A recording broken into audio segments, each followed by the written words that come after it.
Welcome back to PNC News First. Over the last several years, the Archdiocese of Guam has found itself in the midst of a sexual abuse scandal. To date, there are over 100 cases of sexual abuse which have been filed against the church. But even more alarming, in each case, it is alleged that the Archdiocese was aware and conspired to cover up the widespread sexual violence. In September, both the Survivors Network of Those Abused by Priests and the Center for Constitutional Rights, in a report to the UN, argued, quote, that the Holy See has not made substantial progress in genuinely acknowledging, internalizing, and implementing the full range of policies and practices that would center children's best interests and protect them against sexual violence, end quote. Today, it appears that at least for the Archdiocese of Guam, they are attempting to make a change through the implementation of policies addressing the problems of sexual abuse by clergy, employees, and volunteers. First is the implementation of the Safe Environment Program, which has adopted the United States Conference of Catholic Bishops' Charter for the protection of children and young people. Archbishop Michael Burns states that the mission is to protect children in all environments so that parents will be confident in their children's participation in their parishes, schools, and interactions with others in the Catholic Church.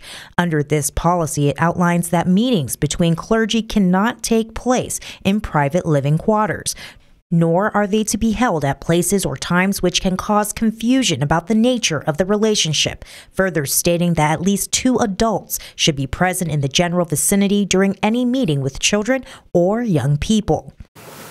We've also developed a policy for our members of the Independent Review Board. So this would be focused on 3 main points. First, the assessment of any allegations of sexual abuse of minors among our clergy. That board is made up of a number of people who have helped develop the policy, such as Dr. Juan Rapadas, Joseph Diaz, and Sister Trini Pangilinan, amongst others. God forbid one of our current clergy were to be accused of sexual abuse of minors. There would be an investigation that would be automatically prompted, and the results of that investigation would go not directly to me, but to the Independent Review Board. That board would then advise Archbishop Burns on the credibility of the allegation. The third aspect, according to the Archbishop, is the policy itself, fully implementing the Charter for the Protection of Children and Young People and the essential norms for diocesan eparchal policies with allegations of sexual abuse of minors by priests and deacons. Within the policy, you'll find a code of conduct that we will expect every